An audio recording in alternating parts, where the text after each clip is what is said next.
fans, hello. This is Standup Memories. I'm Jackie, the joke man Martling. Sounds weird to say that.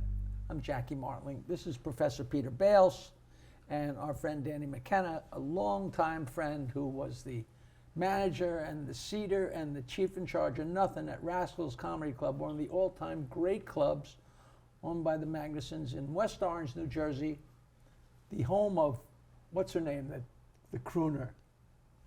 The crooner? With all the hit singles. That nut. I think Connie Stevens? Connie Stevens. Mark used to say that she had a jukebox in her house and she blasted her own songs and walked around. Not Connie Francis. Connie Francis, yes. But we're here talking to Danny and we're having a wonderful old time. I didn't bring a picture with me because this is an audio podcast, but I have a great picture and I'm almost 100% sure you took it. You're not in it, but you took it. It was the Rascals' 5th anniversary. And half the people in there are I know which picture you're talking about. Mitchell Walters is gone. Mulroney. But Tony the Tongue was in there. Yep. And Perna, Rob Perna, the video guy. An hour later, I was in jail.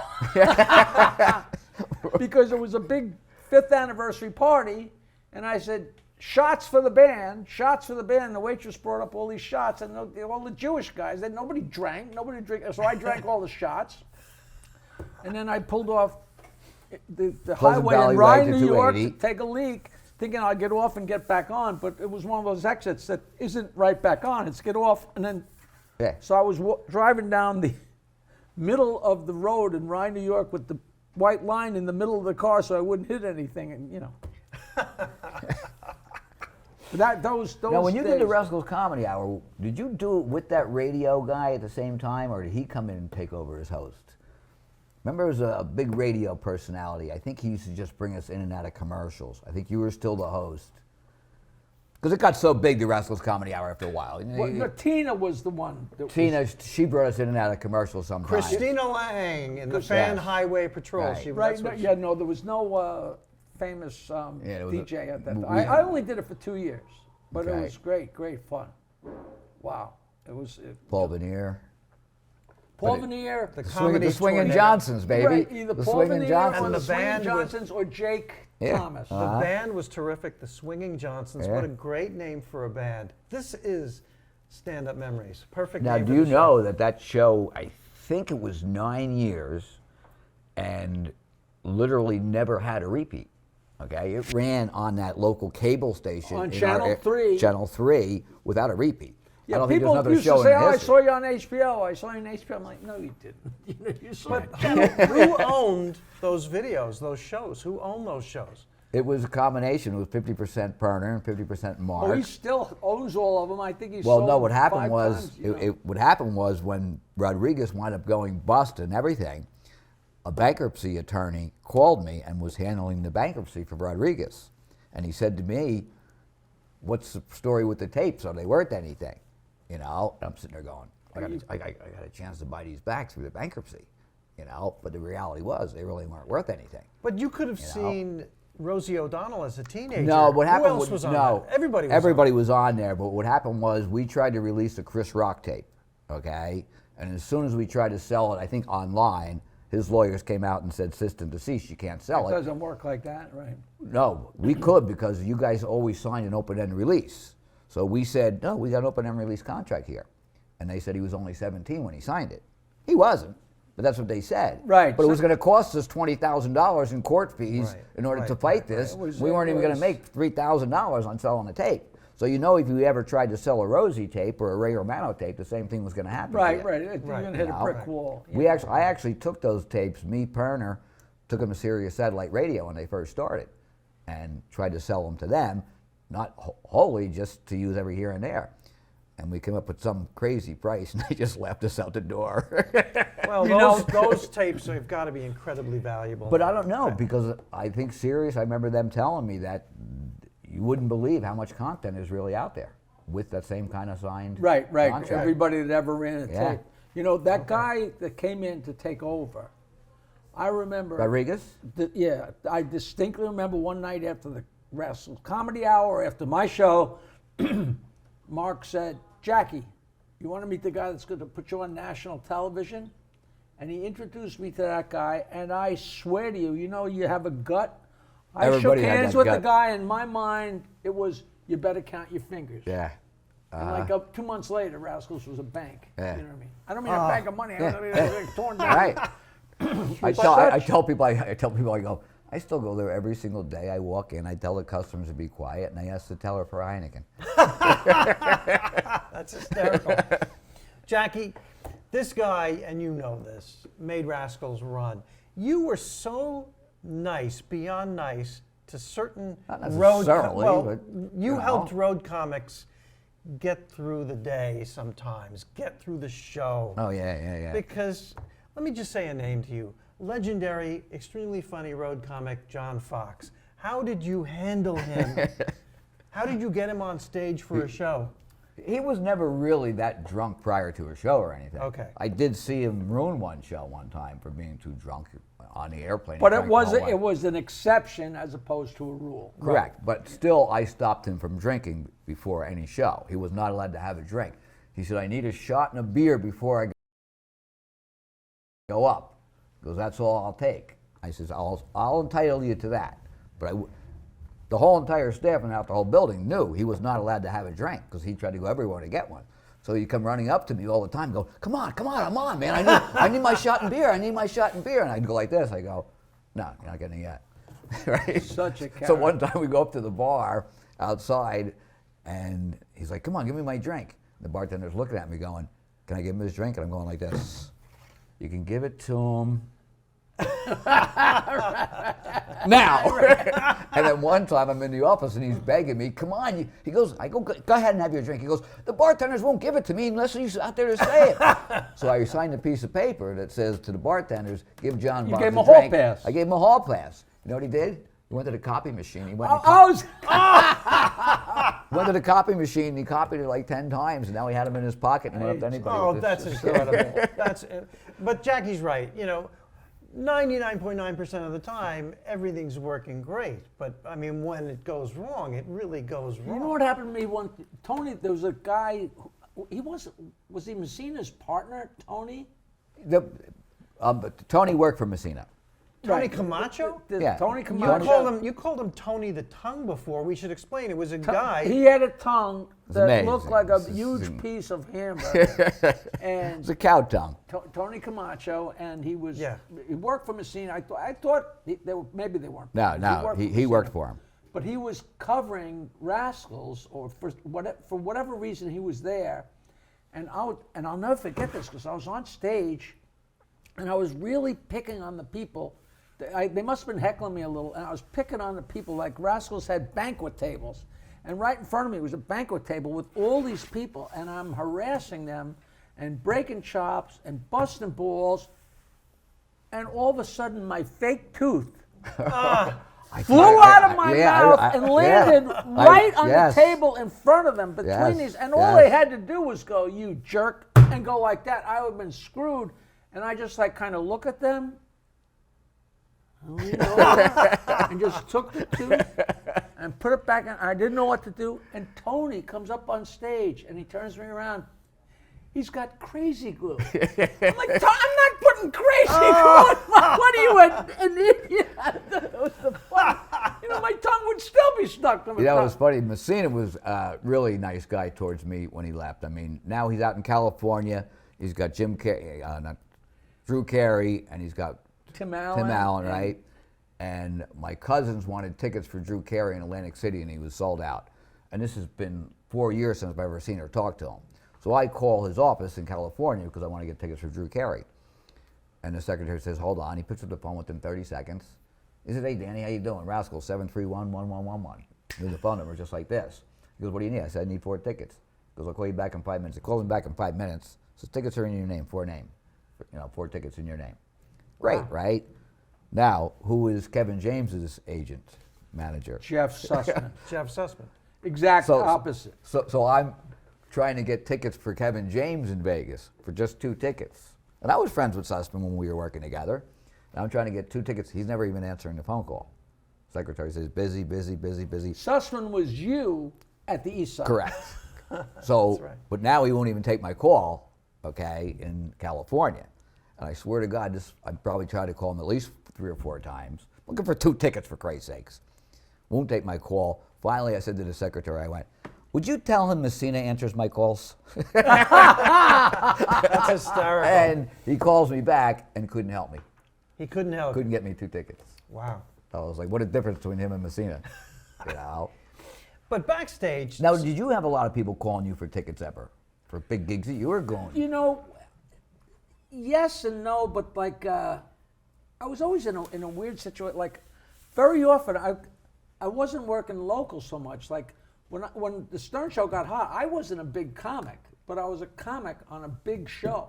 So I'm working the Chicago Theater, and I'm working the Denver State Theater. So I don't know people there, so I'm not, Right, you know, right. people aren't going to call up and say, "Hey, I'm a Stern fan," because the whole audience is Stern fans.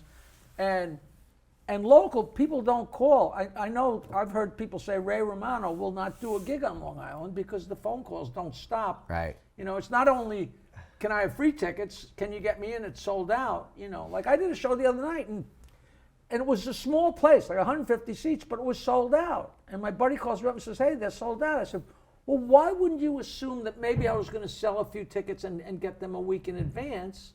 It's like, you don't want to think that your friends say, "Well, I just walk in because there's nobody going to." Well, if it's sold out, there really is no room. Right. People don't understand Yeah, that. the know what guy I did, said though? the opening act and his friends are all calling. Can you get? You can't say you get out. I need the room. Well, we had when Seinfeld came back as a big star, we had a Monday, Tuesday, and Wednesday night, 2 shows each night. Okay, I bought 20 tickets for all 6 shows and put them in my pocket. I paid cash, bought them because I know people are going to be calling me left and right. So guess who calls me in these tickets? Mark. the owner. The of owner. He calls me. He's like, you got any tickets left? I go, yeah, I do, but they're mine. Of course, the legendary story about that is when Johnny Carson walked into a sold-out Catch a Rising Star, and the front man for Catch a Rising Star, Rick Newman, just walked to a ringside seat and took out hundreds of dollars and just, "I need this table. I need this table right away." Get out. Now, do you remember the part where my life was threatened? The guy was going to kill me, all about over you. Wait, Is this the Polish Eagle? Yeah. I've It was told on this Stern. story. It was on Stern for months. And it had a happy ending. Do you know? The guy was calling me at my house on The my guy- telephone, telling what me he's going to kill me. happens Tell the whole story. I used to host the Rascals Comedy Hour, or else I was doing my show, and my show was Polish jokes, Italian jokes, black jokes, Jewish jokes, a little bit of everything. And I'm sure they're totally offensive, and fat girl jokes, and ugly girl, whatever.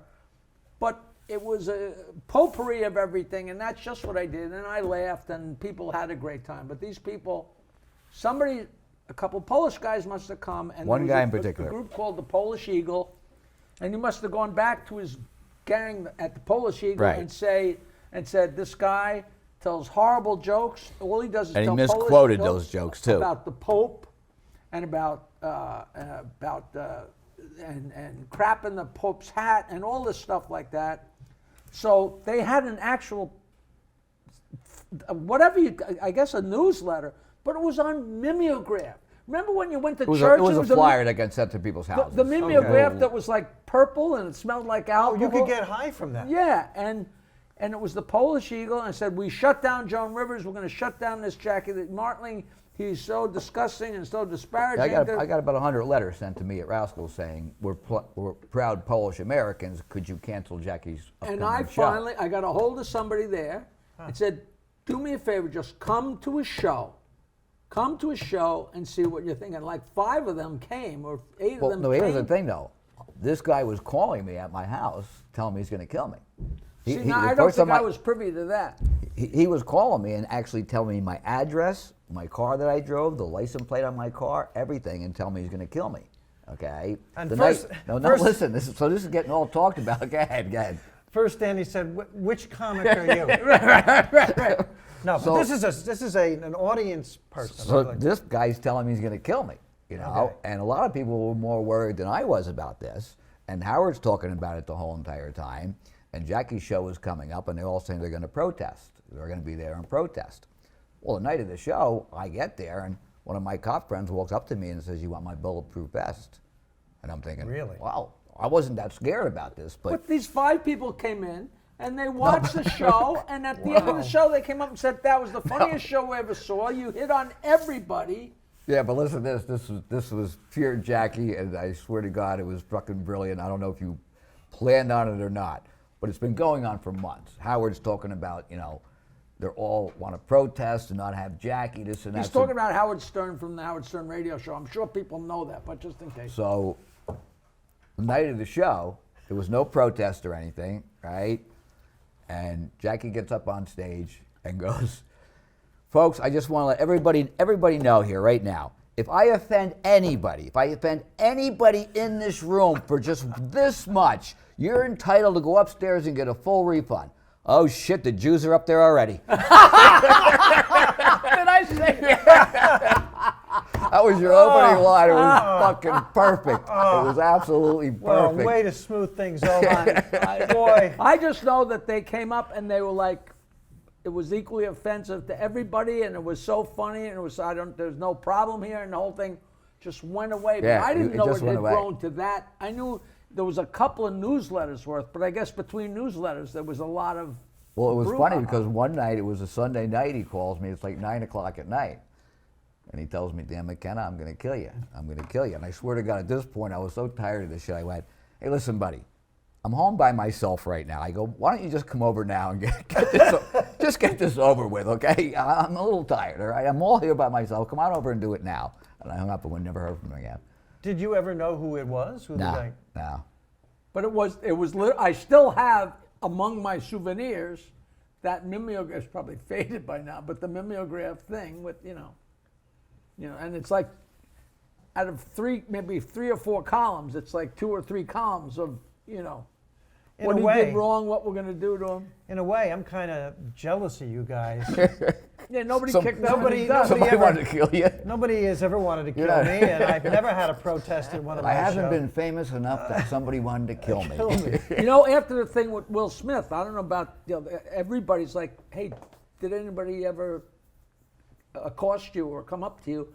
And I don't know if we talked about this on the show, but very early on, I got hired to do a bachelor party.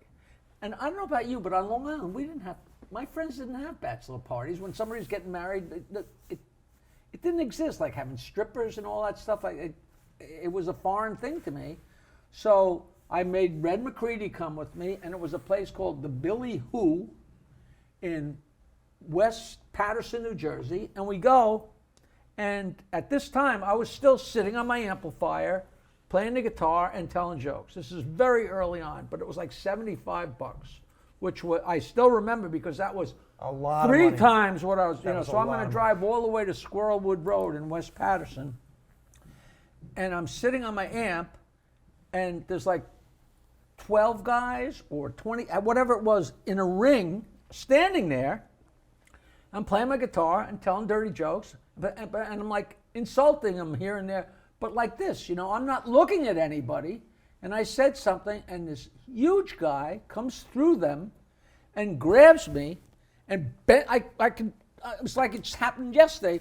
Bent me over, and I'm like, "Man, I wasn't talking to you. I was talking to the group. I'm just a comic being an idiot." But he's like, all right. And then I was like, I guess this is going to be pretty rough and tumble, this job. Never in 42 years since has anybody ever touched me or even approached me like that. But this is a bachelor party in Jersey. I get done with my few jokes, and the stripper gets up on stage. The stage is this tall. It's at this little bar.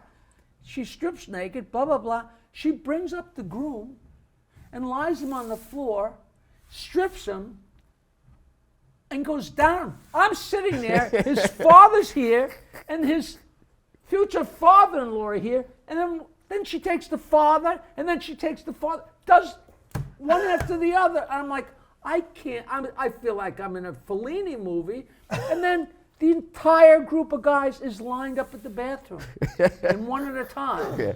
This is truly stand-up memories, and Jackie, talk about memories. Danny's got something for you. Well, I don't know if it's for him, But this is a memory. Wow. with your name, Jackie. Oh, I gave that to you, right? Well, kind of. You were my man. Tell everybody what that is. I thought I didn't give it to you. Well, I pestered you so much while we were drinking, you finally went, "Here, you motherfucker." Oh, but I'm saying, A K-Rock jacket. Jackie's. from was whatever his- it took to was get his it, name I engraved. did give it to you, Yes. whether I was And coerced. now the funny thing was, you pulled out your magic marker, and on the inside you wrote, "Danny is a fag," before you gave it to me. That was, I hate to admit it, but that probably be worth a lot of money on the stupid eBay. Yeah, maybe not. Back in the day. And there was a button that said on it when you gave it to me, Star Search Reject. Star Search Reject. And I don't know, I know that pin is around someplace. Oh, that's so fun. Danny, you have been so much fun, and I know we're going to invite you back. This has been so terrific, these stand-up memories. You Jackie? guys, I'm just getting rolling, so we're definitely having Danny back. Oh, we are. Danny, thank you so much, Danny my McKenna pleasure. from Rascals. I work with you two guys more than any two comics put Now, together the there. problem is we're going to go get something to eat, but we can't talk. Save the stories for the show. I'm not sure if I even have time for Save that. Oh, the good. stories for the Yeah. show. I'm not talking about saving Yeah. the money of the hamburger. I just don't, All right. Thank you so much again. Thank you for having me. Jackie the Joke Man Martling right there. Danny McKenna right there. Peter Bales right here. We will see you next time on Stand Up Memories. Right, Jackie? Yes, sir. TikTok.com/@Jackie Martling. I got one of my jokes got 500,000 views. Ask me what that made me. Nothing. Half a But I million feel like views I'm a is still nothing. 16-year-old playing the game. Why, do you have to keep on building that up to even higher, start getting No, paid? that's one joke. Got a 500,000. The show is actually over. They're going to continue. We just and- like Good to night. say goodbye and try and figure out how to ditch Peter. Are you serious? Yes. Hey, a new episode of Stand Up Memories every Wednesday. How exciting is that? Starring me, Peter Bales, and right here, Jackie the Joke Man Martling. Please follow us on social media. Search it out. What is it? Me space? MySpace, Your space? TikTok, Instagram, Facebook. Doodah, doodah.